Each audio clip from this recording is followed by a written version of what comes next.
Welcome to Vail, Colorado, and day 2 of the Burton US Open of snowboarding. I am Louis Vito, and all week I'm giving you an inside look and behind the scenes with all the riders at the top of the courses. And today, do we have a treat for you? We have a stacked women's field for women's halfpipe snowboarding. We have a ton of Olympians, including Olympic gold medalist Chloe Kim. So don't go anywhere, because women's halfpipe snowboarding starts right here, right now.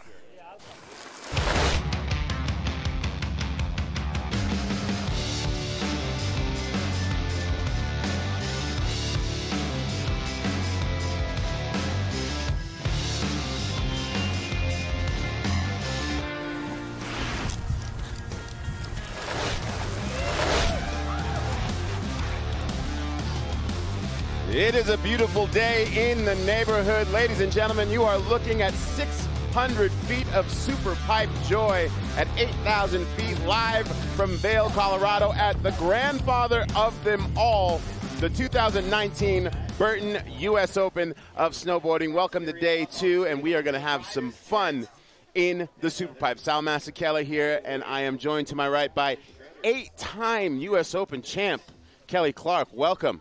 Thank you. Tina Dixon, also a veteran of the U.S. Open, X Games gold medalist. I have never won anything, but I am paid to talk to winners. We still like you. Thank you very much. The tone was set yesterday in slopestyle, so obviously the competitors in the super pipe, they're ready to do their thing, and luckily, weather is on their side today. I could tell you're kind of chomping at the bit. This would be a day that you'd want to compete. I mean, look at that pipe. It's perfect. It's going to be a perfect pipe day. These ladies are going to be excited to get in there and finally get this week going. 40 degrees. We got nice sunshine. The wind is light. Hopefully it will stay that way all day. Now, a lot of you at home might be thinking like, well, wait a minute. Why is Kelly Clark sitting in the seat next to you? She should be up there about to dominate this thing and go for 9. Well, we will let Kelly Clark answer that question.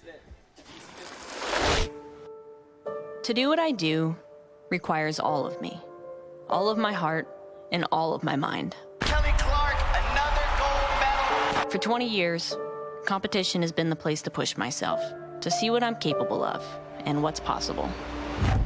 Okay, Kelly, you're on the camera. Sports have a way of teaching life's principles in a simple and beautiful way. Snowboarding has taught me how to define success, deal with failure, and develop a strong sense of self. Kelly Clark, you are a warrior. I've learned to live and thrive in a performance culture, but not be defined by it. After 20 years, nearly 200 events, 137 podiums, Yeah, Kelly. 78 wins, and more pipe laps than I can count. I feel that at last I've found my own personal ceiling, and it's time to let others stand on it. Just like I stood on the ceiling today, I step away from competitive riding, knowing that women's snowboarding is alive and well, and in good hands. I've always been a snowboarder, and I have no intention of stopping. Just because I won't be competing doesn't mean I won't be riding. I like to think that I'm just getting started. I say goodbye to the bib, but cheers to friends, cheers to the future, and cheers to snowboarding.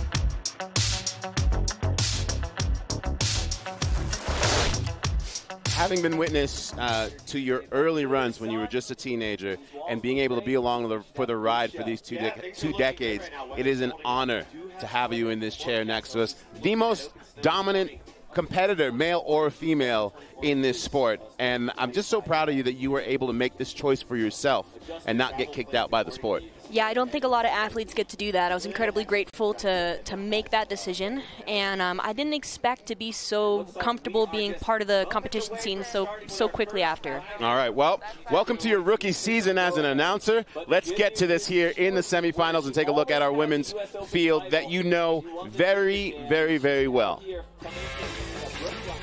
You see Brooke D'hondt, Mirabelle Thovex. Who are the names that jump out at you this season? We saw Jiayu there. She's the Olympic silver medalist. We've got Haruna. She's an incredible young rider. We've got the usual suspects. We've got Chloe, Maddie, Arielle, Queralt. It's going to be a good day. Indeed. I mean, look at those conditions, man. This is what you dream of at the U.S. Open. The granddaddy of them all. Again, this event has been in motion since 1982. So whatever your contests are that you love around the world, remember that they all happened because of this event, the US Open, as we welcome in from Calgary, Canada, Brooke D'hondt as our first rider. Yeah, and she came out of the junior jam, and there was actually a picture of her on the website this morning that got me all fired up for this event. It was just a method, but the size that she had on the method here, she'll do it the first hit, and it's just so stylish, and it really gets things kicking off for this U.S. Open. 13 years of age. Going into the backside 5, linking it into the front side 7. Coming around, switch to the half cab. When you're at this age and you're getting to take the first run at an event like this in the start of your career, what's that like, Kelly? Oh, it's incredibly nervous. You feel incredibly nervous. Those nerves never go away, whether it's your first contest or your last contest. That's the beauty of this event is, anybody can show up, qualify through into this event. Look at that method. What execution. And at 13 years old, I mean, I was not doing methods like that. And then she had a good combination of the 540s. There's a backside 540. Kelly, you're very familiar with that trick. And then this front side 720, wanting to land high on that wall, but being the first rider to drop here at the U.S. Open. I mean, what kind of nerves? Is it nerves? Is it excitement? Is it a combination? Yeah, that's going to set her up for her second run. You know, I think you want to come out and build some confidence as a young rider. You want to land that first run and really be able to push it into the second. We will be taking the best runs out of 2 from our 16 riders in the field. Here's a longtime competitor from France. Mirabelle Thovex. She's an incredibly hard worker. And a goofy footer, which gets me fired up. There's not a lot of them in the field. No, that's why I gotta shout them out. She'll be riding her stance. Her regular stance would be with her right foot forward. Coming in hot. So dropping in with a backside, backside 720 right out of the gate. I did not expect that. Is that new for her? No, she's very good at spinning backside. So that's what she wanted to do her first run. Come out and get that run going with that first trick. That's arguably her most difficult trick up top, and it really set the tone for her run. Nice stylish frontside air to end things off. You see folks outside in t-shirts, sweatshirts. Saw a lot of people walking around being like, okay, 40 degrees. I love days like this, and I'm sure as a competitor you do as well, Kelly. A backside 720 to start things out with. Setting herself up for this switch backside 360, and what I liked about this run is it's new. It's something different than what we see from the other competitors. Kelly, how important is that to do something to really set yourself apart from everyone else at this level? Yeah, you really play to your strengths, and she's an incredible backside spinner. You know, she's got the back 5, she's got the McTwist, she's got the back 7, all in that run. The switch backside 3, that's a technical run that's really going to set her apart from the rest of the competition. And you can see it there with the trick difficulty score. She's up into the 20s with that. Scores coming in. So a new leader. 52.2 for Mirabelle Thovex, and you see that flow score that you have in the pipe, the same way that we had in the slopestyle, that overall impression. How did the run make you feel? How does it make you feel? Did they go big? Did they go consistently big with their runs? And that's what I love about halfpipe riding too, is so much of it is just dropping in and kind of putting on a show for the crowd as well.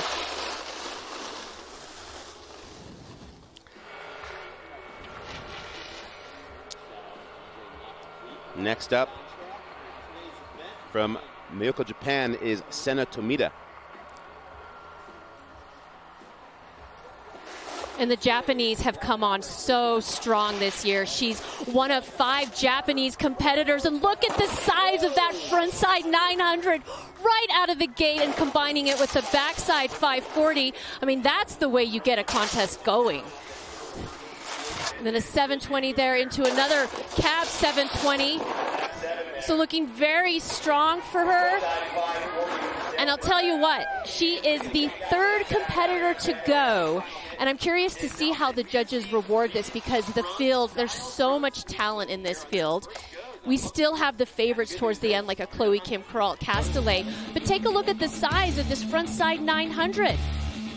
That's an incredible first hit. Just barely missing that grab on that front 9. But that amplitude is what she wanted to do. Set her run off with the right tone. Right into this backside 540.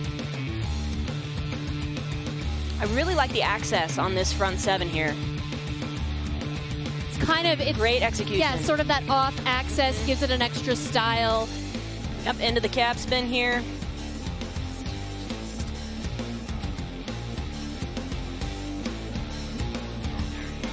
So that trick score of a 56.5, what a start for her. And then combining that, so it's 76.1. And for the third competitor to drop, we're seeing a score in that 70s. And you saw that she was in the first place with her tech score alone. Yeah. So that you see right there the judges clearly saying, we want to see you throw us a big combination of tricks. Yeah, I think they rewarded her amplitude as well. That's what really set her apart from the first two competitors. Go big. Or go home. Or go home. It is a simple phrase that has lasted through time for a reason.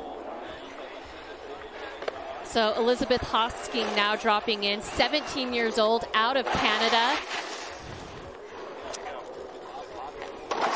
And again, that off-axis 720 to start out with, combining it with another off-axis 7. And I love that style that she already has in the half pipe. Not going as big as we saw from Sena Tomita, but keeping the run going. And then rounding things out with a backside air. And Kelly, you know, it's one thing to do the tricks in the half pipe. It's another thing to do tricks with amplitude. How much more difficult is it to do that? Yeah, my coach would always say if it was easy, everybody'd be doing it. Everybody'd be going big. It's incredibly difficult. I always say the best rider is whoever gets from coping to coping better. The tricks aren't always the most difficult part of the run. She had a great first run. Just going for that nose grab there. I'd like to see her get that in her second run. I love the nose grab. I love the nose grabs. I love tail grabs. I just, you know, adding that extra style, so to speak. What kind of work does it take to actually really master? You made a great point about the importance of being able to master transition to transition skills in the half pipe. We see, I mean, for people at home, they see like, okay, I see these tricks, but what's happening in between the tricks is really what gives you the ability. Yeah, it's arguably more important than the tricks. I spent years and years and years simply working on edging. And if you look at some of the best half-pipe riders out there, they happen to be vert skaters as well. There's not a lot of adjustment that goes on between coping and a vert ramp on a skateboard. And so you look at iPod, you look at Ayumu, you look at Shaun White, you look at Chloe. The one thing they all have in common is they're all ripping vert skaters. And that translates directly to half-pipe. I think you just like got 1,000 people at home that just get memberships at their local skate parks. They're going vert skating. Next up, from Yoshikawa, Japan, Mitsuki Ono.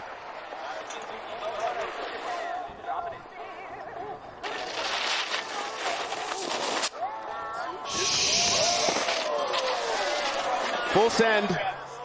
Those 900s right out of the start. And then take a look at the size of that 720. And another thing is, I mean, she's keeping her amplitude. Oh, goes down on that, but keeping that amplitude consistent throughout. How tough is that, Kelly?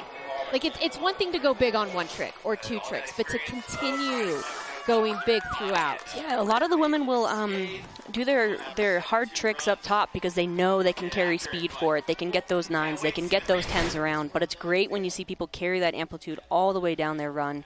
Here's that first hit. Just reaching for that tail grab. Going for the frontside 9. 14 years old.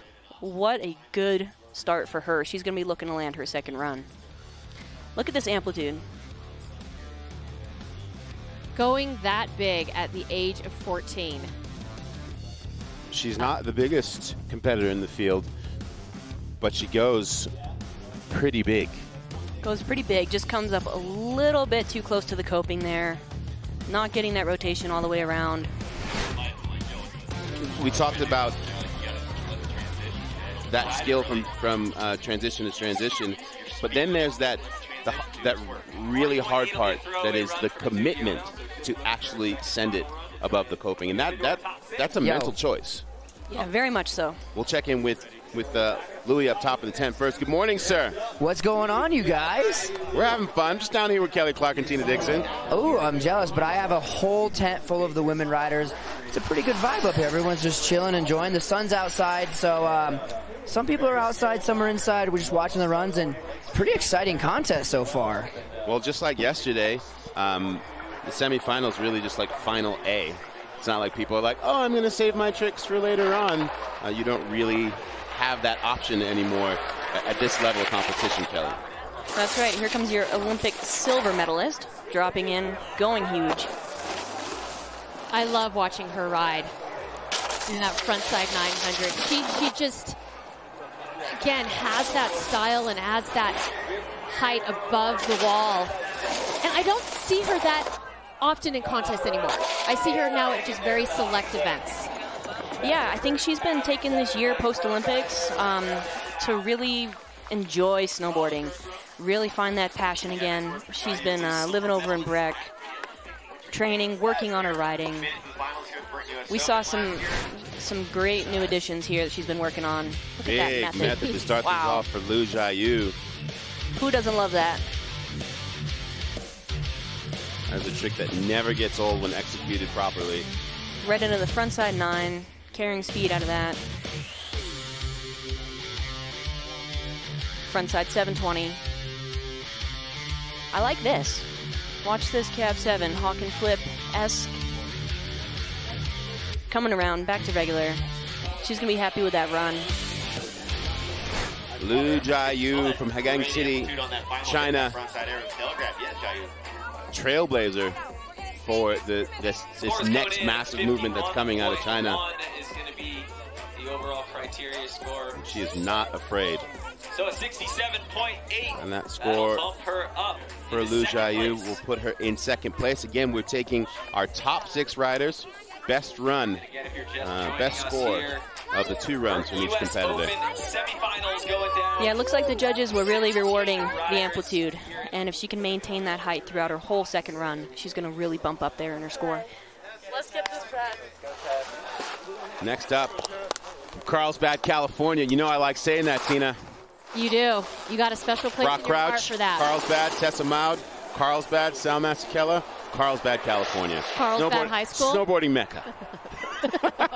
It kind of is. You go to North County nowadays and you walk into the coffee shops and you're like, oh, hey, everyone. Yeah, the North County San Diego is where smart pro snowboarders go to live their dreams. And Tessa is dropping in 15 years old. And Kelly, we were talking about this yesterday, how she came up through your foundation. Yeah, she's one of the recipients of the Kelly Clark Foundation grant. We fund high-level competitive athletes and give them opportunity. So here we go, point in case. She's taken full advantage of that. What is that like for you? Ooh. Look at that. Gorgeous crippler. What is that like for you to be able to sit here and, like, this is a child that's been able to benefit from this path that you blazed and now making opportunity for other athletes? Yeah, it's always been important to me to give back more than I take, so this is just a way for me to do that. And to see these young riders coming up to the backside 540, first run, US Open, right into the frontside 7. Coming in switch, just getting around that cab 7. She's improved a lot. I mean, I can tell you, she's going to be one to watch in the future. She's only 15 years old. She's got to be happy with that. Well, the smile says it all. Clearly, more than happy to be here and appreciating this moment. All right, so score coming in for I had just a magical day here, day 2, here in Vail. Great crowds yesterday, and this morning on my way here, just all you could hear was people being like, are you going to watch the Burton? Yeah, are you going to go skiing? No, I'm going to go watch the Burton. The Burton. The Burton. That's great. It's true, though. You're walking through the village, and people that may not really snowboard or know snowboarding very well are like, no, I'm going to watch that event. Here comes our lone Swiss competitor in the field. Verena Rohrer. I like the pants. If I'm a judge, I'm going to be influenced by the color and the flare of the pants. Carlsbad pants. We all know itself. Judges. I like flare. And there was some nice flare in that method to start things off. And she's another one of those competitors that through this season, goes down on that backside 5, but I've seen her land that a number of times throughout this season. But she's another one of the competitors that, you know, from the beginning of the year to now has gotten better with each contest. She's trying new tricks. Yeah, they have an incredible pipe over there in Locke, Switzerland. I think that's where she spends a lot of time training. And that pipe is big and steep and fast, much like this pipe. She's going to find herself incredibly comfortable in this half pipe, carrying that speed. Where do you think things went wrong here? Let's see. She left a little bit early on that back 5 and lands a little too close to the coping, not getting the full rotation around. You get kind of surprised when you leave early like that and you come back around and all of a sudden the coping is much closer than you want it to be, and it's much safer to sit down and look to your next run. So you actually have to be patient leaving the lip. Very much so. That's the whole thing with the pipe. It goes just to vert, and if you miss that vert, it's going to throw off your trajectory on your landing. If you leave early, you're going to hit the deck. It's a very small margin of error. Sena Tomita has set the tone so far in this first run. A guy who knows about riding pipeline, Olympian himself. Pipeline, I just said pipeline because I think of Stoke Volcan Pipe Pro. Pipe, Louis Vito. I'm loving seeing all these kids with their signs at the bottom of the pipe. This is what the Open's all about. You know, you have such good fan interaction. These kids, they probably should be in school, but this is a great class for them to come to. Are you kidding me? They're going to learn more today than they're going to learn in any classroom. Smart teachers who gave them the hall pass today. Yeah, I totally agree with that, because they're not going to remember that Wednesday or Thursday in school, but they're going to remember coming to the U.S. Open. Kelly, you remember going to the U.S. Open before you even were a competitor, talking to Danny Davis, Scotty James. I mean, that's what makes this event so special, too, is just those memories that are started when you're a kid. Louis, when was your first Open? I think my first Open was 8th grade, my first year when I went to Stratton Mountain School when the Open was still in Stratton. So I was blown away coming from Ohio to the most iconic, historic event in the world.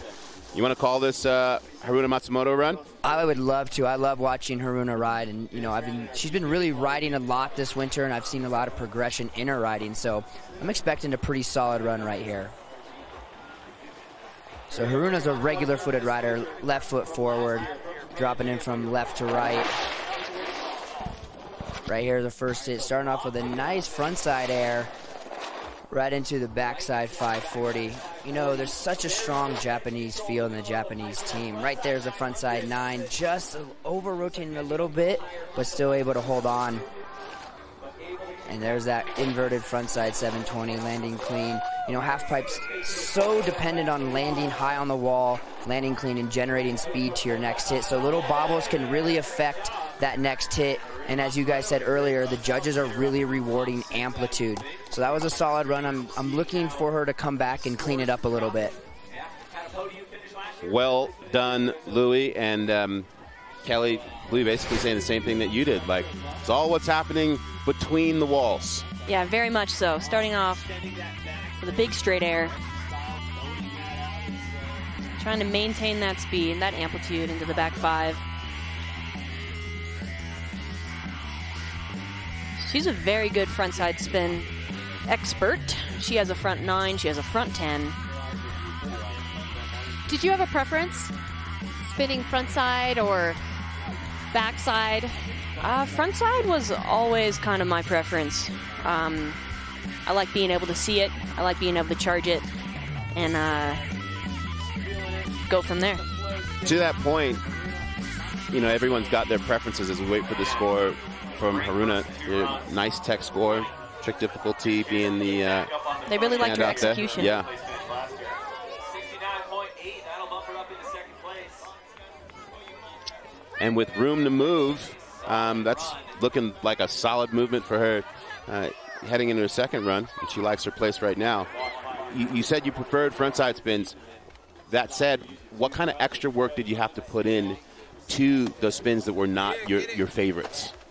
Yeah, I think, backside tends to be a little more difficult. It's hard to get your weight back. The approach is harder. Edging is a little more difficult into that backside wall, whether you're doing a straight air or a backside spin. So, again, it just comes down to that edging, comes down to that position as you approach the wall. Coming in hot right now from Toyama, Japan, Hikaru Oe.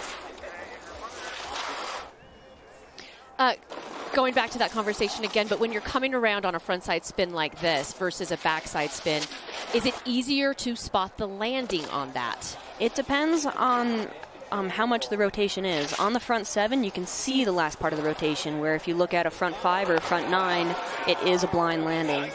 She's landing a little bit deep there, got a little forward in the flat bottom, and just like that, your speed can disappear. When that happens, how much are you just having to adjust at that point? That's the thing with halfpipe snowboarding, is everything is really codependent. Every trick, every hit is dependent on the one before. So if you start to screw up speed somewhere, the rest of your run can all be affected, every single hit. It's the snowball effect that happens. Very much so.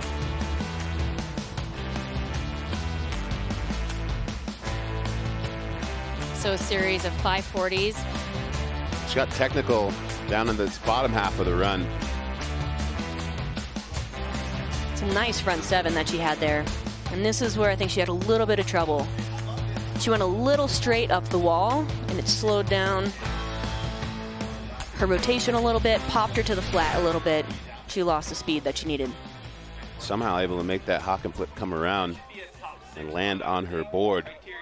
If you're following at home and you want to communicate with us or you want to talk to Kelly Clark, please, by all means, send in questions. Hit us up via the Facebook page on Burton and or Red Bull. And Kelly is very nice. She will answer most any of your questions. You can follow us at Red Bull Snow, at Burton Snowboards. And remember, the hashtag is Burton US Open. And thanks to everyone around the world that is watching on Red Bull TV. As Kurumi Imai from Ueda, Japan is set to jumping next. Someone asked a question, what the median age is of the field. We have 8 competitors that are under the age of 20. Only one rider above 25 years of age. So it's kind of a mix of some mid-level veterans and then this next wave. Yeah, there's a lot of fresh faces here today. Wow, she's starting off with a front 9. Kurumi Imai is another one of those faces, but I'll tell you what, she's had another really good year. That 9 has gotten better throughout the year. She also does the hawk and flip, having problems on that one. But yeah, you go back to the age. Queralt Castellet, who will be coming up shortly, she's actually the oldest competitor. You've competed a number of times against her.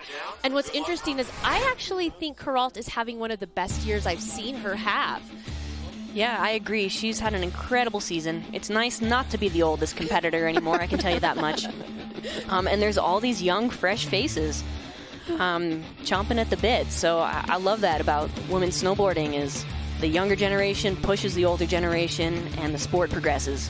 And there is something to be said about putting in the time. Like your relationship with pipe is something that the levels change. You have to stay dedicated to it. It's not like, oh, I know everything now. Yeah, it never got easy. I put in 20 years. Not one day did it ever feel like, oh, this is easy. I know what I'm doing. And the workload probably towards, those last 5 years you were saying earlier, I had to work twice as hard. It's much harder to make those gains that you're trying to when you're looking at progressing. Here's one of my favorite riders, Arielle Gold, your Olympic bronze medalist, coming in for her first run at the US Open. Of the famous Gold family, we'll see her brother Taylor Gold in the men's field, the pride of Breckenridge, Colorado. And Arielle's just one of those people, you just pure power to describe her snowboarding. When I first saw her riding, this was even before Sochi, that's exactly what I thought was just power. Like on her frontside 9s, it was just so high and just so much power. And she's taken that power and refined her skills, as you can see, just so much more smooth now. Where have you seen her grow the most over the last 4 or 5 years, Kelly? She learned frontside 1080s last year, and she does them with a tail grab. It looks so good. Oh, I love that trick there at the bottom. That was a fantastic run because I think it just combines, you have the back-to-back sevens at the top, then she goes inverted with a crippler, and then to round it out with that Michael Chuck. Sal, you were even saying he reached out to you the other day on Instagram. I got a note from Michael Chuck the other day. No way. Out of nowhere, DM on Instagram just being like, hey, when you're up this way, look me up. And I was like, Tina, I think my day has been made. I got a note from the legend, Michael Chuck. And it's like, how many riders, legendary riders, still have their name attached to a trick that's being done today? Yeah, it just shows the influence of Michael Chuck and how progressive he was. And Arielle just including this Michael Chuck here. Let's see it on her last hit. This is what we're talking about. And there you go. That's how it's done. That was nice. And when Michael Chuck was doing that trick, circa 2001, you know, I remember just people being like, "Wait, what did I just see?" Yeah. He was one of those riders that was before his time. You called it. Those back-to-back sevens, the height across the board, new leader, Arielle Gold, feeling good. Yeah, you can really see just how she commands the half pipe. Every hit is intentional. Every hit has amplitude. It's executed well. It's all those things that we mentioned the judges are looking for. That was a complete package. Well, next up is a runner-up here. Excuse me. I'm getting ahead of myself. I'm getting ahead of myself. Next up is going to be Cai Xuetong from Beijing, China. Strong rider. You were saying one of those riders who has the potential, who's due.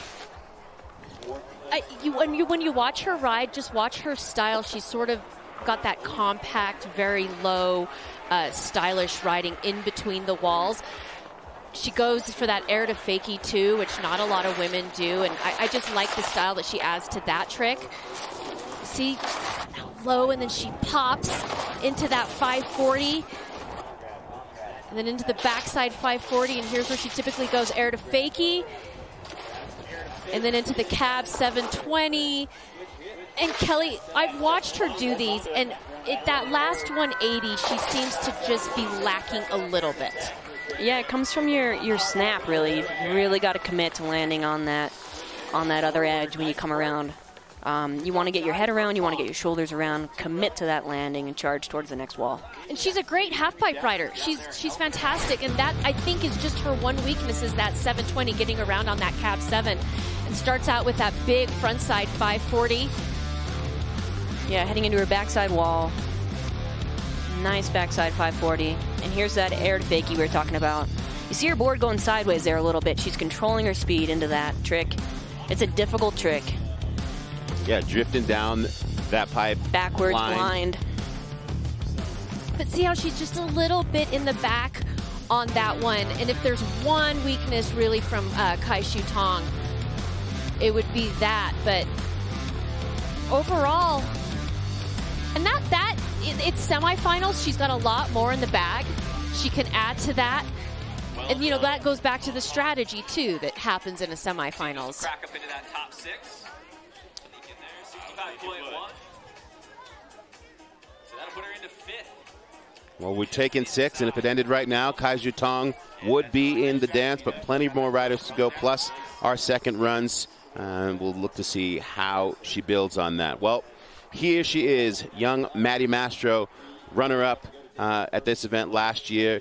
We were talking about how beautiful this pipe is. Maddie gives us her thoughts on what she thinks of the conditions here. I'm just kind of overall trotting. I'm always like wanting to get everything better, and from top to bottom, whether that's like fundamentals or tricks or whatever that may be. But I think this is a great environment just for me to have fun and see where that takes me trick-wise. So never know.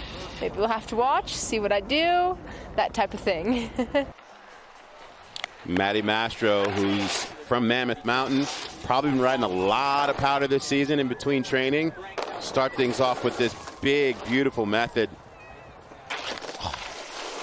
That was nice. That 540 was nice. And she talked about the environment of the US Open and how it pushes a rider. And so far, Maddie's having a great run. But Kelly, that's true. The US Open tends to just I think, bring out the best in riders. Yeah, you know, this is one of the final events of the season for us. Everybody is warmed up. There's no more rust. People are pushing the boundaries of what they're capable of. That was one of the best runs I've seen Maddie put down this year. That amplitude was, I know something she's been working on, and it's just kind of point in case right here. Look at that backside air. And she said, too, that she's kind of taken one step back to really work on her edging in between the coping. Kelly, you talked about that earlier. That 540 was beautiful. But you're right. This run was one of the best runs I've seen from her this year. Everything seemed very connected, very just fluid. One trick to the next. Yeah, she's going to have a lot of confidence heading into the second run and hopefully heading in the finals with a run like this. Just getting that Hosking flip around, a little close to the coping, probably closer than she would have preferred. Into the crippler. Again, landing high on the wall. It's always such a balance. You want to land high on the wall, but not too high to get hung up. So when you land high on the wall like that, you can carry the speed that you need. I like how she was able to recover out of that landing on the Hosking. Just finished that run strong. Look at that trick score. Bang. Best run that you said you'd seen from her this season. Puts her in the lead. I saw some ski racers down the bottom of the pipe. Did you see that shot? In between training, they're like, hey, maybe we see if we take our edge work over to this side of the fence. What are we doing over here? Queralt Castellet. We got a note yesterday that for those trying to say her last name exotically, Castellet, no, it is Castellet. She's another powerhouse. Queralt just goes full force every time I see her ride. But this year, she's really refined that power as well. I think she's having a great year, and her tricks are there. She's actually added some new tricks. Potentially see those in the finals. Yeah, she's just coming off a win from up in Calgary. She's got a lot of confidence heading into this event. She's made a lot of steps forward in her riding. I'm really looking forward to watching her, what she puts down here. From Sabadell, Spain, here she comes.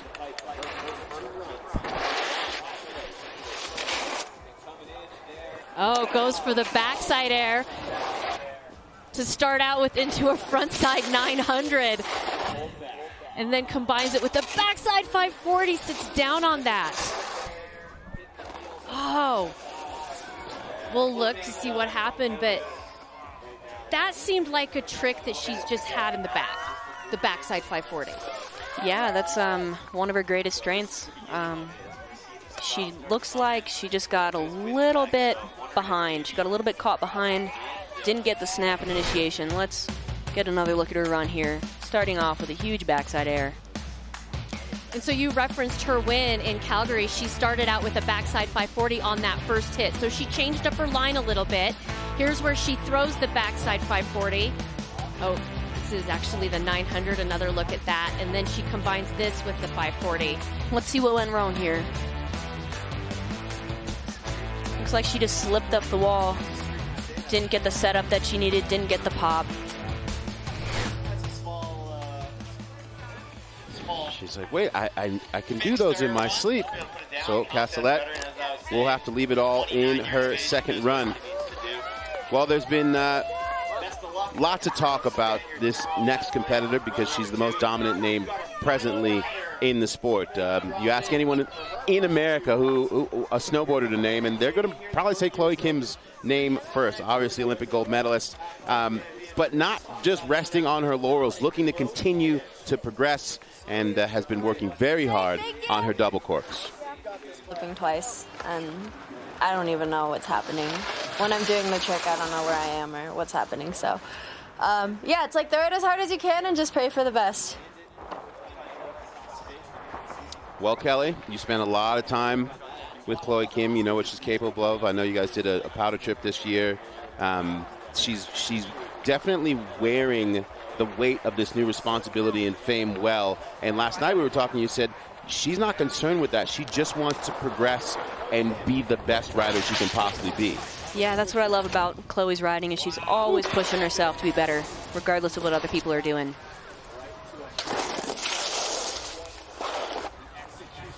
Into that cab 7. Nice and simple for her. Right into the front side 9.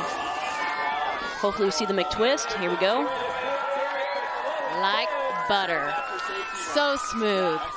I mean, in practice, we were watching her runs just being like, wow. She was out here taking more practice runs than anyone and just feeling that flow. And it's true. You talk about she just wants to get better at snowboarding. That thing was just perfect. And she wants to continue to push the sport, and she will be bumped. Even if she wins an event, if she does not do the tricks that she wants to do, she gets bumped. Yeah, that's always a good sign. Someone's snowboarding because they love it, because they want to push themselves, they want to see what they're capable of, you know, not because it's a US Open finals day. She's out here to do her best snowboarding. I love that tail grab. Frontside 9. I saw her do a frontside 9 first run of warm-ups in practice this morning. Got to be feeling pretty confident to show up and do a front 9, run 1. Oh, yeah, I'm just here testing things out, seeing what this wall can do. Yeah, let's check out the half pipe. Check it out with the front 9. I do like that McTwist as well. Very high scores coming in. Look at that execution. Nearly perfect. This could be a massive score, DC. 91. Wow. We are in the 90s, folks. In semifinals with, quote, maybe her conservative run, a score in the 90s. Yeah, this is a small final to make. There's only 6 women who go through. You know, these riders who want to be in finals, they're going to have to put some of their best technical runs down to just make the cut. Undefeated this season and looking to keep it that way. Chloe Kim definitively in the lead after our first run. And we see Liu Jiayu there at that bottom in that 6th position. Pretty sure that in our second runs, we're going to see that that lineup change as everyone really throws out what they have to give. And then you see someone like Queralt Castellet, who's sitting at the bottom there. Yesterday, we saw the same type of deal where there were these big names who were not in the deal. And then second runs, it was just full fireworks. It just happens. Yeah, and someone like Queralt and Cai Xuetong, 2 names that we would think would be in that top 6, still have the work cut out for them this next run. So it's on. Those girls know how to do it. They're seasoned competitors. They're not going to be bummed that they only have 1 chance. Those are the girls that can do it. That's why they give you 2 runs. They're going to get it done. Yeah, this is where the mental fortitude comes in. We are excited for the second runs here in our semifinal. They're all chasing Chloe Kim.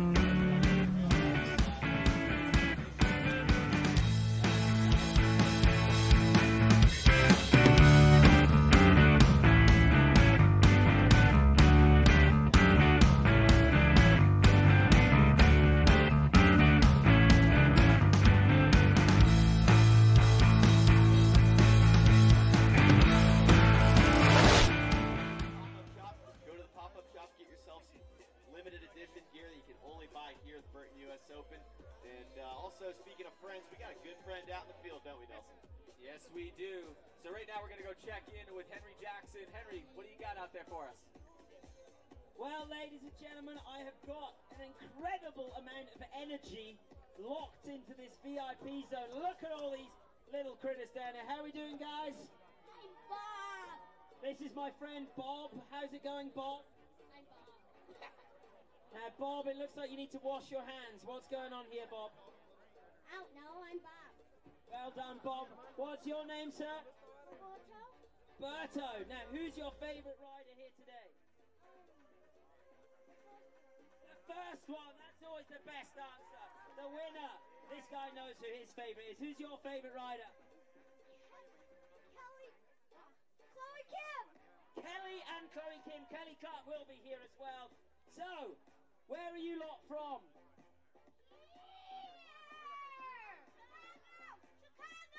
Chicago. come a long way. What does your sign say? Good luck, everybody. Well, the energy down here is absolutely palpable. I hope you can taste it out there. And ladies and gentlemen, I think it's time for me to throw it back to the booth before I get engulfed by this madness.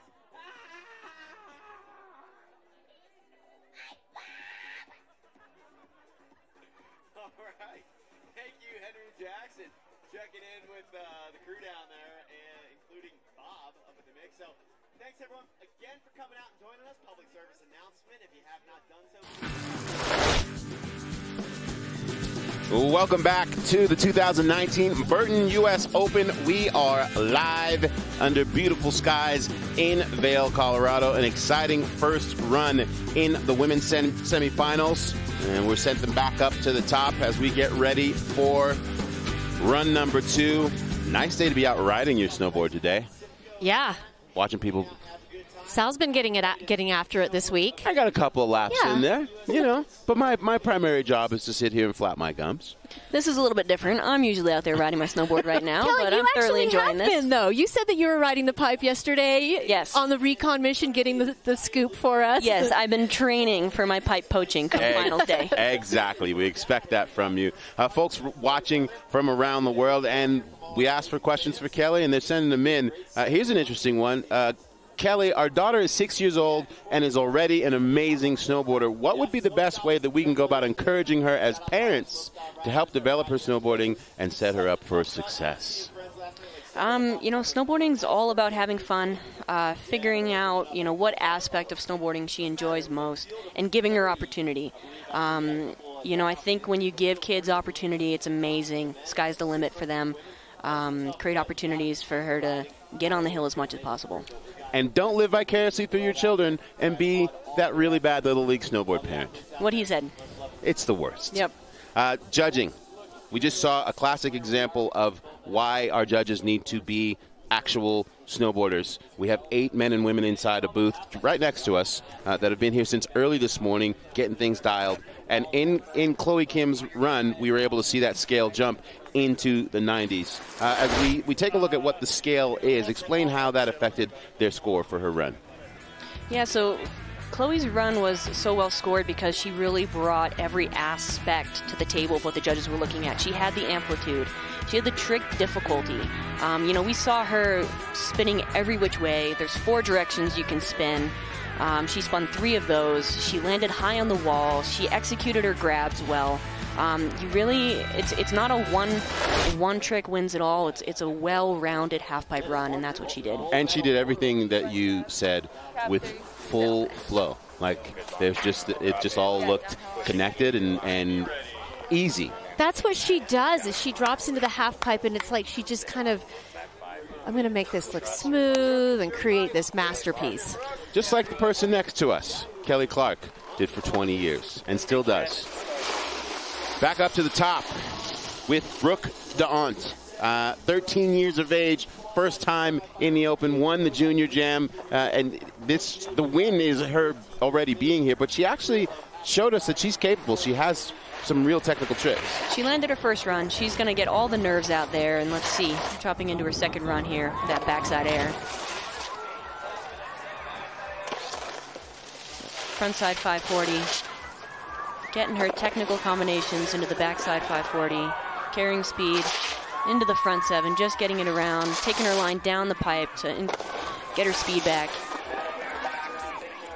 So when you're a rider and you've learned skills like a frontside 5, a frontside 7, and you can do those skills, then how do you do it to make it better? What do you work on to make it better? You've mentioned this before, the edging, going from wall to wall, coping to coping, because you can learn a skill, but then you just need to, let's make it better and bigger. Yeah, you kind of play to your strengths and you place things in your run in combination in relation to the other tricks that you're doing, and try to increase amplitude, try to increase difficulty, all the things that the judges are looking for. You try to play to your strengths and build on those and challenge yourself where you need to be challenged and grow in your riding. Well, you can see that for young Brooke D'hondt, no doubt this is going to be an experience that she shan't forget. And we'll probably be seeing a lot more of her here. Yeah, I love meeting these riders that come through the Junior Jam, because a few years from now, they're the ones that will be on the podium. Yeah, she's only 13 years old. What a great experience this was for her. Got to be something special, that 13. Mirabelle Thovex from France. We saw that backside 7 on her first hit. You know, she actually has a backside 9 as well. So let's see if she wants to step it up and really bump her score up in her second run here. Currently in that 9th position. Staying with the backside 7 into the switchback 3. Incredibly difficult tricks. That combination just alone, those top 3 tricks, is a combination that you do not normally see in women's half-pipe riding. No, that's the most difficult trick combination that we've seen today. Into the double stiffy, a crowd-pleasing end to her run. And it's just fun to do at the end. That's one thing, Kelly, with your runs too. You would drop in and you'd get your skills out of the way, then that bottom hit, you're just going to go big. It's like a little reward at the end of the run.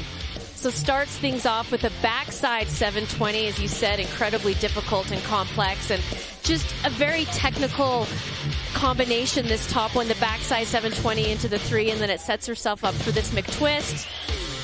Those tricks were so hard up top, she landed a little low in the tranny, and I think that's where she lost some of her speed. But look at that extension. I wonder if she stretched this morning. Namaste.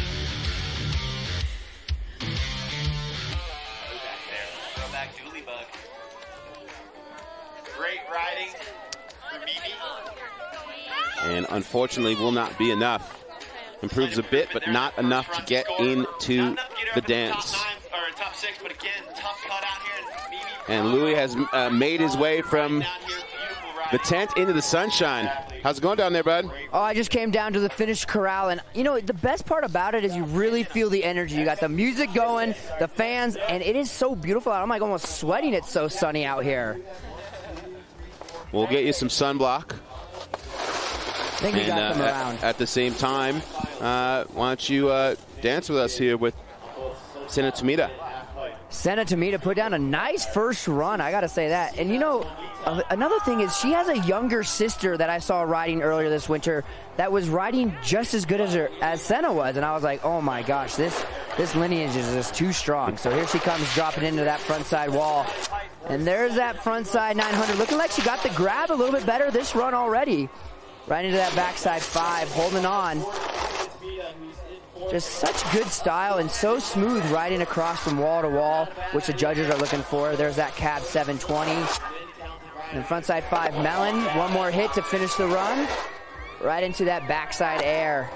Sena Tomita, you know, people need to see that the judges are also looking at how you ride from wall to wall, how you land, everything like that. Is she bobbling? And the Japanese are so strong with how good their technique is. They're riding across that flat bottom, holding their edge. And if you watch any of them, you can really see the difference. And this frontside 9, too, was much better than she did on the first time. She actually had a little hand drag on that first attempt and didn't get the grab. And Louis, you said it, she got that grab the entire way. I think this run is actually going to score higher than her first run score. She's already sitting very good. She's sitting in that top 6, and I think this is actually going to bump her up. And a smart move for her to not rest on that that 4th position that she's sitting in. Remember, there's still some big heavy hitters, so clearly making the choice, Kelly, to do what she could to try and at least improve her safety. Yeah, this run's going to score better, I believe. What do you think, Louis? I agree. I'm on board with Kelly. There we go. 0.7, I'll take it. We were still right. And, you know, she held on that. I think it was her backside 5 or second hit. She got a little squirrely, but just held on and still kept her composure. And I think even, you know, she can keep going up from there. Well, she bumped up her score a little bit. She'll stay in that 4th position. As we head in now to Liz Hosking from Canada. And if you're Liz Hosking, outside looking in, what do you think she's got to do, Kelly, to improve? Let's have a look here. She landed her first run. Wow, going for the front 9. Run number 2, she knew she had to step it up. She was putting it all out there. That's what you got to do. It's a contest day. And I sure enjoy when people go down and still put a run together. And there's something to be said, too, like she landed that crippler. And once you almost aren't in a competition setting and the nerves are gone, it's sort of sometimes perform better. You just get to have all the fun. Yeah. So how do you translate those practice runs into a competition when judges are looking? You've got to treat it like it's any other run. There can't be a difference between how you approach practice and a contest. You got to do your best to block out everything you can. She's going to be upset. She went down on that first hit. You were really an expert at creating your own space and energy, and you were very, very, very selfish about that space and energy and making sure that no one got in that way. I mean, the way you'd get in your music and you'd sing, and over the years, it seemed to be one of the things that was really strong for you that really helped amplify your performances. Yeah, as an athlete, there's so many things that compete for your attention on contest day. What the announcer's saying, what the other competitors are doing, what the weather's doing, and you just have to block all of that out and create an environment that you can control. And through music, that's how I did it. You got to get in the zone, however that works for you as a rider, and make sure that you set yourself up to perform at your very best. Before we got on air today, I didn't let anybody talk to me. I had the music going. Kelly and Tina were like, what's Sal's deal? And I was like, hey, let me just get in my zone. Mitsuki Ono coming in now on her second run, coming in strong. Look at the size of that front side 900. She went down on her first run. She's going to be looking to put this one down. So it's the hawk and flip right here. Oh, she goes for the cab 720. The front side 540.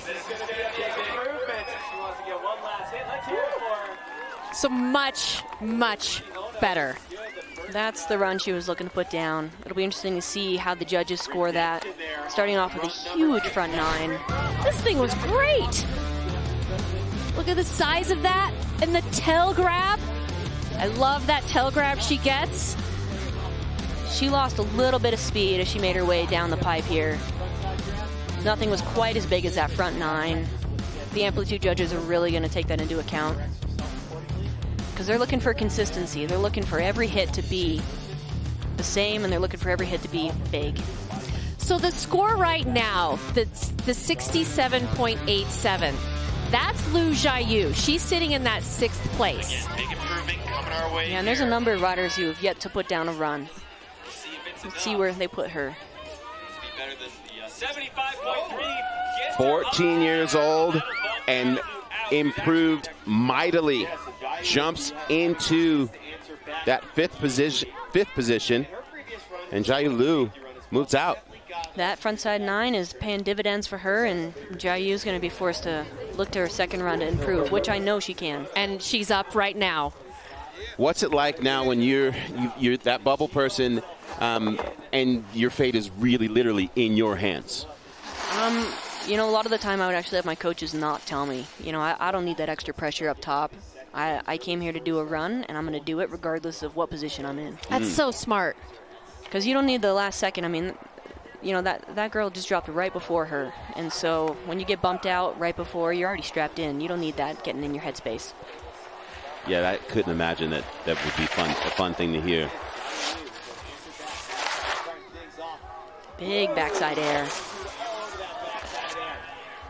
Into the front 9, going to be close to the coping. And you knew that. That was a very, very hard slam. Nice to see her standing up right now. This is one of those positions where physically, mentally, she's probably just taking a stock of how she's feeling. Our medical team will attend to her and evaluate her on any sort of crash like this, just to make sure that she's okay. Yeah, it's always pretty rattling when you go down that hard. Big backside air. What happened here? Looked like she left early. Let's watch the wind up, and when her board leaves the wall right there, it's before she got to the coping. You could see she's drifting over the deck, hits the coping, and catches a little tranny on the way down, which is what you want to do. So when you say she pops before hitting the coping, what part of the board would you be referencing? Yeah, so you can see her board left the snow before the top of the wall. So it all starts with your wind-up. With those bigger spins, with the 9s, with the 10s, you're thinking about that trick.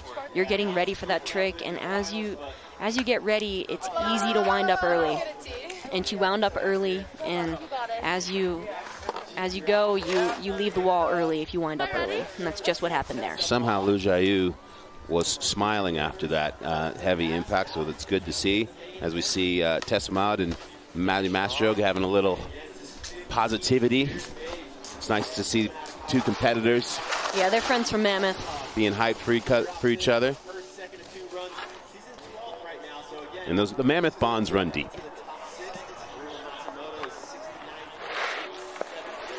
So 15 years old, second run, the US Open semifinals. Let's see what she's got. Backside 540, into the frontside 7. Setting up for the cab spin, getting a little left behind, not getting the snap she wanted. And it's interesting, you know, she's from Carlsbad, California, Sal, Carlsbad. Yeah, say it with pride. And, you know, she's not from the mountains, but that doesn't mean that she can't go on and compete and get that time in the half pipe. What's the takeaway from an experience like this when it's your first Open? You know, I did a lot of US Opens before I even made it to this day. So she's got to be proud of getting to compete against the best in the world, getting the experience on the big stage. You know, she's going to look at what went wrong here on her cab spins and probably say, wow, that's a great opportunity for me to work on that and progress my riding. I know where the weak links are, and at 15 years old, she's only got one way to go, and that's up. Well said. Louis, I know you're down in the bottom. We saw that hard crash from Liu Jiayu. Do you have an update, condition-wise? Yeah, I just talked to Jiayu, and, you know, she was kind of that awkward, in pain, smiling. I think it's a lot of frustration, too. She was watching the video board to see what she did wrong, but, you know, it's just frustrating because you ride so well, you know what you're doing, and then you just make one mistake and you pay the price. We're glad to hear that she is okay. As our lone Swiss rider, Verena Rohrer, is dropping in. She went down on her first run. She's going to be looking to land on her feet here. It's 2 runs, best run counts. Starts off with a backside air into the frontside 540. Here's where she had problems on that first run, and she gets it around. And combines it with that 720 at the bottom. Into back-to-back 720s. This is a really nice cab a much better run from that first round. And you could see an energy shift after that wall where she'd messed up in her last run. It was almost like the weight came off and she just got the fly. Yeah, she got past the problem area and put on a show for us. When you fall like that in the first run, how do you get past just overthinking that trick? I always try to keep it simple. It usually comes down to one small technical thing that you did wrong. You fix that one thing and move on to the rest of the run. That was a very nice cab 7 to end it. She's going to be happy with that. 69.87 is the bubble score right now for that 6th spot. Will Verena have enough in that flow portion of her score?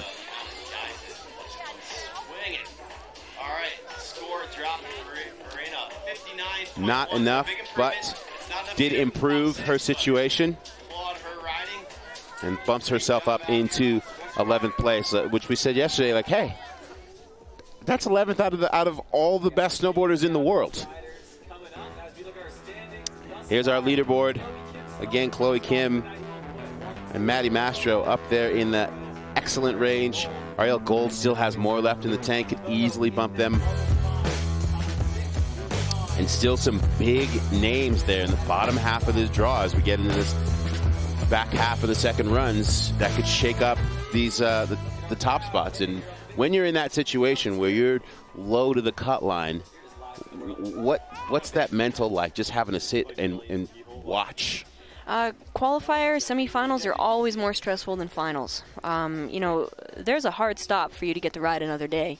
You have to make that top 6 or you go home. So it's a lot of pressure. I think a lot of these girls that are experienced professionals, that they know how to get this done, and everybody's looking to get to push themselves and perform their best on Saturday. So I'm looking forward to seeing if these girls can put it together and run number 2.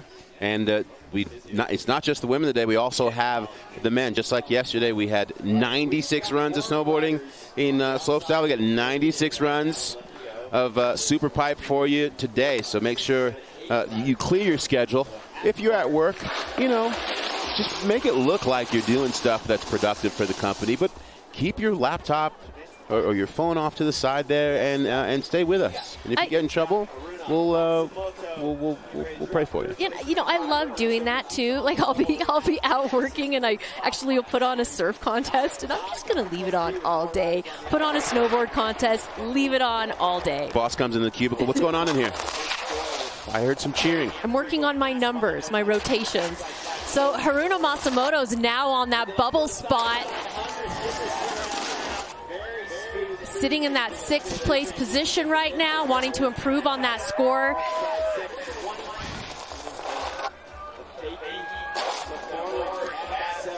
And she's having a great run. Kelly Clark said that this is what it's really all. You said this is what it's really all about. Your ability in the semifinals to work with the pressure. And Matsumoto looked like she stepped her game up. Yeah, sometimes it brings the best out of people. And I think this run was better than her first run, to be honest. I agree with you. It was a great front 9. She made the finals here last year, and she really put on a show for everyone. She made her name known. But like you said, just a better overall run. I think her execution was better, and I think her amplitude was a little bit better. Let's see where the judges put her. Yeah, in all of those tricks in that run, it looked like she was enjoying each trick a lot more. Yeah, she's always got a smile on her face. She's always happy to be out here snowboarding. Let's see where they put her. That 69.87 was her first score. It's the one that has her in that bubble position at the 6th spot. You know, with those riders who haven't landed their run yet, she's going to want to get off that bubble position. Typically can be good news, so we'll have to see what. And it looks like with that text trick scores and with the full look, just like she did her job. Bumps herself up into 4th. Yeah, that'll let her breathe a big sigh of relief, getting off that bubble position. While, you know, we're looking at Queralt, Mitsuki Ono. Kurumi. Still some heavy hitters to come. So now Mitsuki Ono sits in that 6th spot as Hikaru Oe currently in 9th. That bubble spot, and you know, I'm going to go back to yesterday's semifinals for the men in slopestyle. Stale was on that bubble spot for a while, and I remember he looked at the guys up top, the starters, like, am I still the bubble boy? Like, and then he dropped in and just pushed himself into the top 10. Well, looking to push herself into the top 6. Oe with a nice start to this run.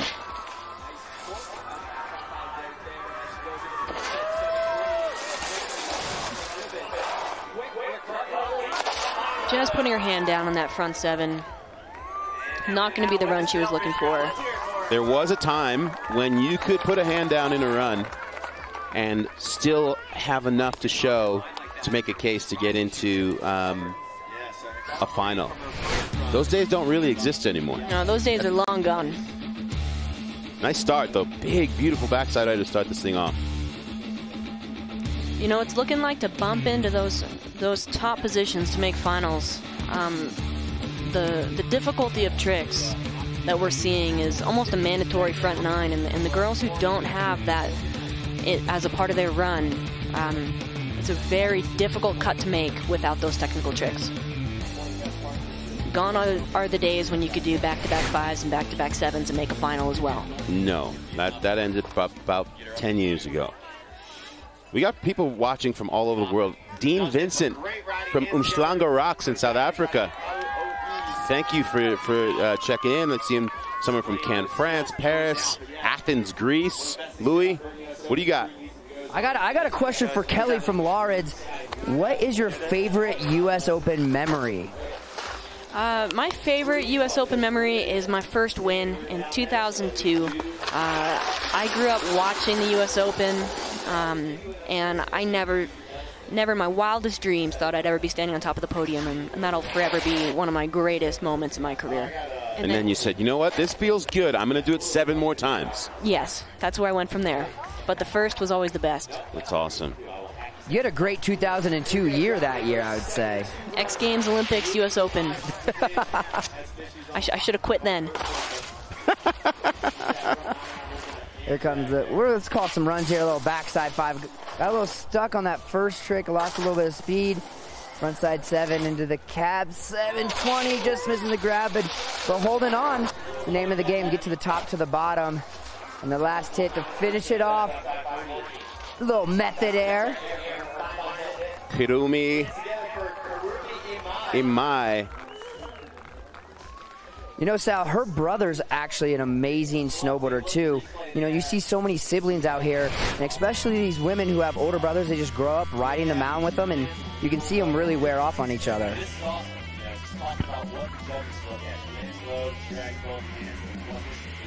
Well, you see that, too, with riders. That's how they get started snowboarding at that young age. Well, my family did it. Like, my siblings were doing it, so that's what I'm going to go do. So Kurumi Imai not having necessarily the run that she wanted. She needed a really big score here to get into that top 6. And today it's just not going to happen. You know, it's hard. You got to be on your game out here at the Burton US Open. The semifinals is pretty much like a final at a normal competition. You have to bring your A game even for qualifiers. That's why we've been calling it Final A. And then final A+. Yes. So if you're Arielle Gold and things are looking great, you're in 3rd place, you're most definitely going to make the cut. How do you treat a run like this? You know, she could be looking to get a little more comfortable for finals. She could be looking to, you know, put herself in a better position come finals day. They run the finals in reverse order for the first 2 runs of finals. And that's kind of strategically a little bit of a better position to be in as a rider. And there's also the issue of we're in the Vail Valley, and weather can be an issue. And conditions could change drastically over the course of the next couple of days. Ooh, look at that 9. So steps things up already with that first trick. She's gotten a lot better on those 9s. Sometimes in the past, maybe under-rotated on those, but that thing looked really nice. Yeah, she's been getting very comfortable with those. This is just practice for her. She's going to be happy with this run. A little boost of confidence heading into the finals. That combination at the bottom, Mickey too. was nice. Looked like a video game. Yeah, she makes it look easy.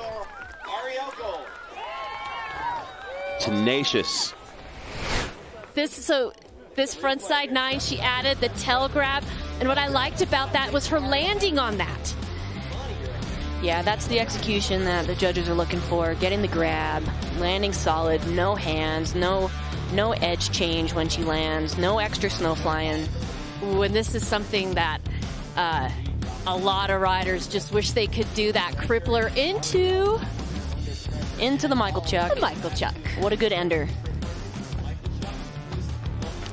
Thanks Nice. for coming. Thanks for coming. That's a little That was great. happy claim there at the end. Look at that criteria trick scores there. High and high. And she did exactly what she needed to do there. Sometimes I feel like the judges necessarily don't go in Arielle's favor. Like, she could put the run down, and then the judges will find something with her run. But today I feel like everything's going her way. Yeah, I think her amplitude really paid dividends for her today.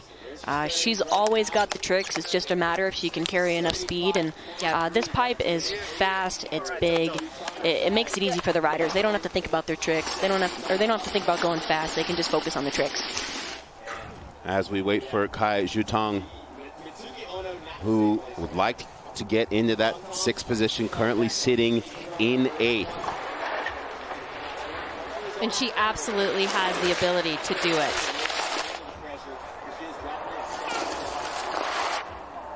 So she starts out with the 900. Kelly, you said it. You need to throw the 9. She knows she's got to step it up. She had to change her run. She's looking to bump into that top 6, and this is the run that's going to give her the best possible opportunity to do that.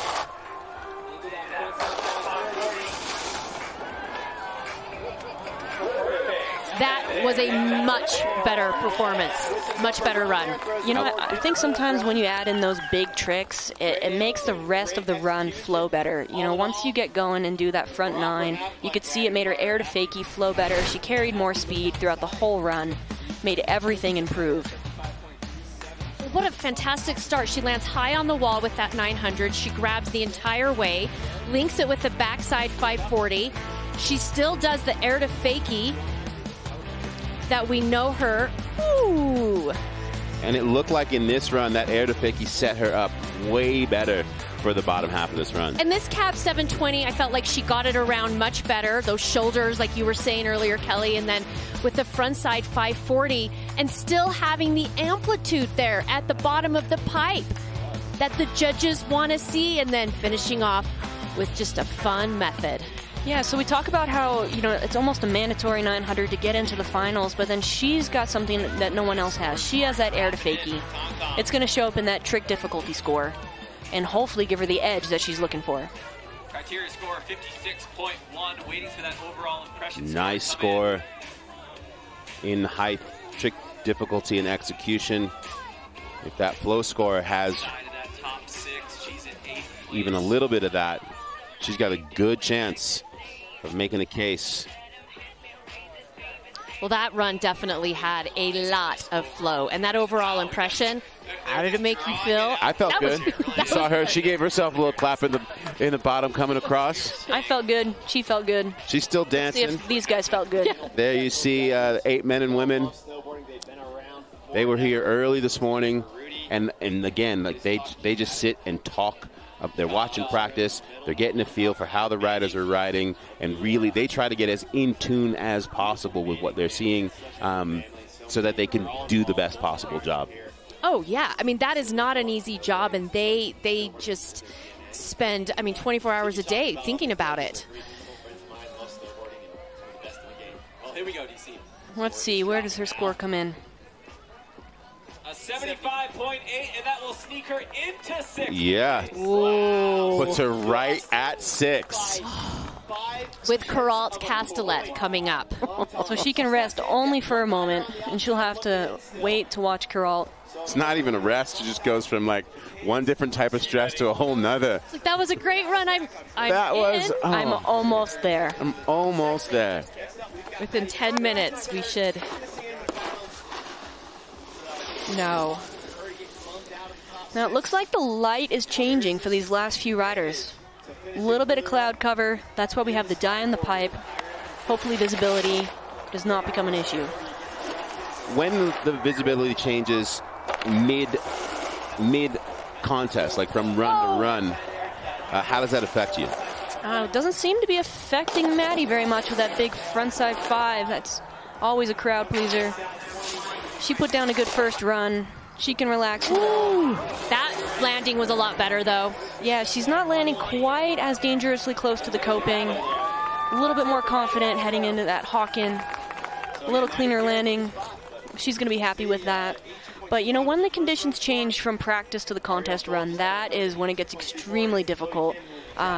Visibility is something. Snow is another thing. When speed changes, visibility changes, it can make you change your entire approach. Look at the style on that 540. And then combines it with a backside 540. But she, you know, she took this year especially recently, kind of that Kelly Clark approach is I'm going to take a couple steps back and I'm really going to work on the fundamentals of my riding and my edging and how to pop off the wall, and it's paying dividends right now. Yeah, you know what happens in halfpipe snowboarding is you can only get so far on the foundation that you have, and in order to build higher, you have to build broader, and she's going back to the basics, working on her edging, working on her amplitude. How's that execution score? Strong. Judges liking what they were seeing. She won't improve, but she's going to be happy. Be looking to see bigger tricks from her come the weekend. What a good final we're going to have. I'm excited. And 2 consistent runs. Like, that's key, just to be able to land both of those runs. That's been hard for her this year. She's going to be very happy heading into the finals with more confidence than she's had in a while. Well, Antonio Mendoza, who's watching on Facebook, said, what about Queralt Castellet? Great question. What about? She holds her own fate right now, sitting in the last spot, but totally capable of making this final. Yeah, if anybody can do it, it's her. She's an incredibly talented rider. She's got the tricks.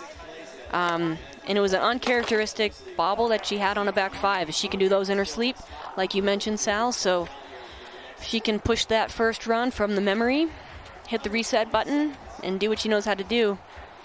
And you can see her right there winding up for that 5, practicing that shoulder movement. Yeah, it's funny. You want to think about what you have to do, but you don't want to get ahead of yourself. You want to stay in the moment, one trick at a time. And that front side 9. It all starts with that landing, honestly. That was a good landing, set her up. And she gets that backside 540. That's where she fell on that first run.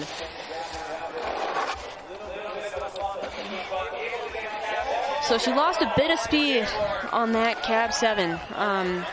But again, with that front 9 and that amplitude, they seem to be rewarding that.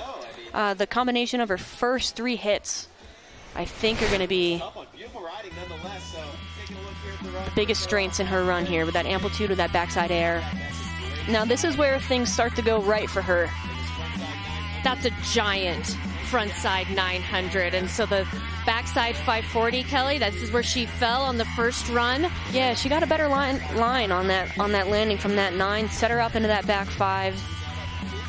This now, landing on the 7, though. This is where she starts to scrub some speed. You can see her board pointed downhill, not across the pipe. I feel like she tries to poke that out, tries to style it a little bit, and then maybe slow down too much there. Could she have gotten one more hit in? It's hard to say. I'd have to have another look at it. Let's see. The execution score is not where she wanted it to be. Let's see what the overall... It is not going to be enough. Just misses it. That is a shocker. Semifinals are bittersweet sometimes. You put down a run and still not enough. Even with that giant 900 up at the top, it just goes to show you need to maintain that consistency throughout the entire run. And it shows it's so much more than just one trick, you know. Well, our number 1 qualifier, Chloe Kim, she can do whatever she'd like in this run. Yeah, Chloe's not one to take victory laps. She's constantly building her snowboarding day to day, run to run. I'm interested to see what she has up her sleeve. Will we see the 1080? Just about to ask you that question. Just for fun, let's see. She spoke a little bit earlier. We saw that piece. She talked about the relationship and trying to learn that trick. So frontside 7 into the cab 900, so changes her line. All the way around. Oh boy. Always a showman. That was amazing.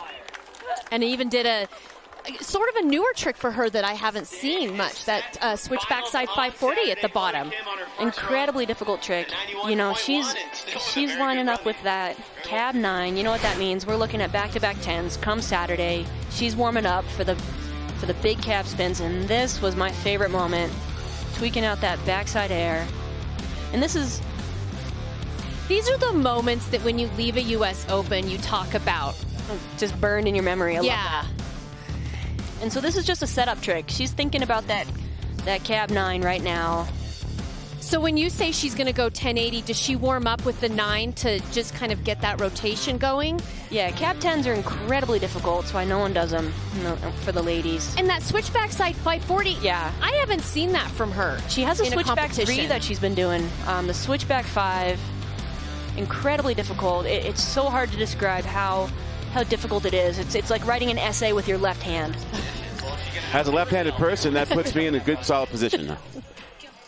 She has a 91.1. Look at that. 92.2. So there you go. Your top qualifier going into our finals. She has such a wide variety of tricks. It's just incredible to watch. How's that to be able to get a 92 and change and know that you still have more, plenty more left? Or to do 2 completely different qualifying runs, both of which would have won qualifiers. Right. And adding new skills.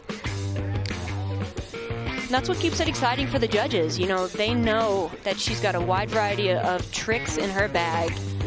You know, when we're looking at a 3-run format for the finals, it's going to be exciting. I have to ask you about the double cork. Potentially, we will see it. I hope to see it on Saturday. You saw our top 6 are set. So much fun to call this with you, Kelly. Thank you. Congratulations on your rookie commentator season. Long-time competitor, first-time analyst. Thank you for having me in the booth. 8-time winner, first time. But no, to have your level of insight, especially knowing the field, too much fun. Louie, you're down there with a very happy Chloe. I am. Chloe, I just want to know, you put down a solid first run. Instead of doing a victory lap, you up it. What makes you decide on what run you're going to do each time? I feel like having an extra run where you're like, all right, I'm into qualies. I kind of like to use it as another practice run, and that last bit of that second run was kind of what I want to do in finals, just a little more extra. So, yeah, just taking it as a practice run, and obviously bumping up my score is pretty sick too, but I just kind of take it as an opportunity to do different stuff.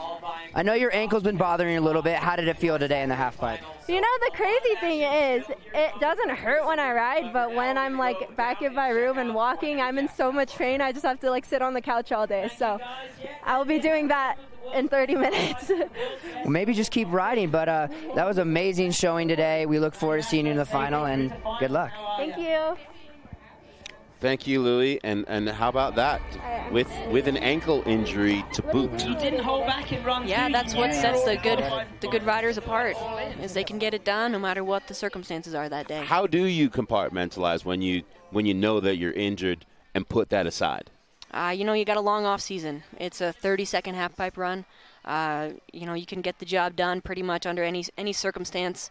It's not a very long time, so just got to get through 30 seconds, and that can do it for you for the day. Yeah, all the work that you put into it and all the practice time in that off season, you want to show it. Indeed. Yeah, very much so. Don't let the bubbliness fool you with Chloe. She's a competitor. She's here to put her best foot forward, and we're going to see hopefully some new tricks come Saturday. And that's coming from someone who actually was the last competitor to beat Chloe, and that was at the last Olympic qualifier in Mammoth of 2018. Kelly Clark. There is no creature on earth with a better memory when it comes to snowboarding than Tina Dixon. Amazing. How about we take a look at some of the stronger runs from today to see how we got into our final, shall we? I love Maddie Mastro's energy setup right off the top. She's got her routine. She was feeling it today, carrying a lot of speed into that backside air. And this is one of my favorite tricks of the whole competition. Woo. Frontside 5. Mixing up the grabs, showing us variety. Landing high on the walls, carrying speed, getting that snap around on that hawk and flip. Just a great day for Maddie. She's going to be happy. It really was, and all the work that she's done to work on those fundamentals, the edging, just the basics. It's starting to really pay off for Maddie. So fantastic run, but Arielle Gold also had a really nice semifinals. The speed was there for her, and when she's got speed, she's able to boost and do tricks like this, the frontside 900 tail grab. But the highlight of Arielle's run for me was near the bottom. When after she does these back-to-back 720s, she just goes inverted with a crippler and then into a very stylish Michael Chuck. She'll be looking to turn that 9 into a 10 come finals. She's got a cab 9, she's got a cab 10. It's going to be a good show. Oh boy. And then of course, Chloe Kim with the ankle injury that she clearly chose not to feel. And blue doors. Carries.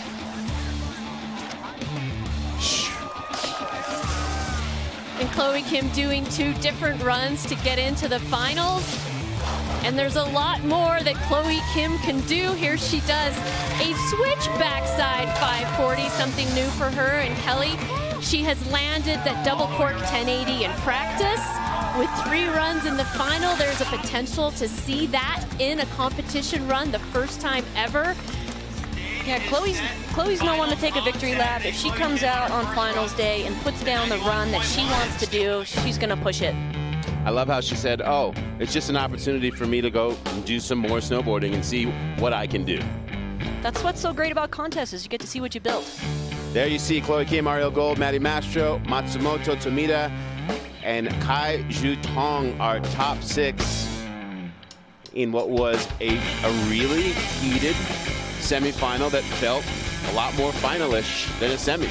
Well, and you even had, some of the riders that came through the junior jam. Brooke, she ended up there in a good position, can build from that moving into the next couple years, and that's part of the US Open. Yeah, that's the wonderful thing about this contest, is you see the young riders, you see the veterans. Everybody has a chance to make it through to the main event on Saturday, and you saw how many runs were actually landed today. That just speaks to the condition of the pipe. We didn't see people fall on both runs too often. It's just the pipe usually gets better as the week goes on here at the Open, so the riders are going to be more comfortable, the conditions are going to get better, and I'm excited. You guys excited? Very excited. That's a fantastic list of women for that final. 6 just amazing women, and I think, we saw great runs for them today, and I think we're going to see double great runs from them come finals. Indeed. We'll see how they all choose to spend the time between now and then, focus-wise. For those of you watching at home, we love to hear from you. So make sure that you follow us at Red Bull Snow, at Burton Snowboards.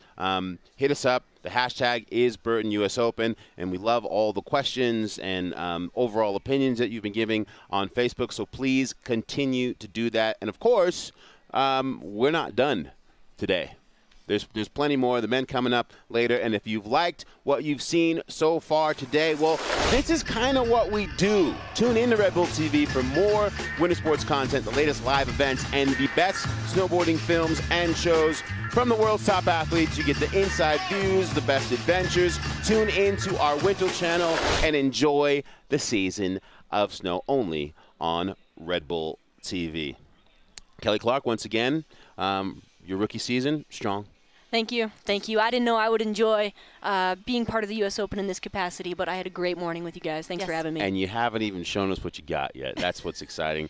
Looking forward. We still have, yes, for Kelly Clark, we still have the finals coming up. Looking forward to your finals performance. And, of course, for you at home, enjoy this little break. Do what you need to do at work. Do what you haven't gotten done yet today, because in about 90 minutes, we're going to do this whole thing again with the 32 best male Superpipe riders in the world, and they are fired up to take to these 600 feet of Superpipe. That is happening at 12:30 p.m. Mountain Standard Time. So make sure you hang out and tune in for that, because it's going to be so much. 4 days of just super shred joy. That's crazy to me that we're only on the second day. Yeah, we still got slopestyle finals. And tomorrow. Men's semifinals pipe and then men's finals pipe. So, we're still at the beginning of the U.S. Open. We're still in the early stages. The U.S. Open of snowboarding. It is a marathon, not a sprint. Shall we get some lunch and fuel up for the men's event? It's a good idea. Let's do it. Awesome. Thank you guys for tuning in. Here are some highlights from the women's semifinal, and we will see you in about an hour and a half.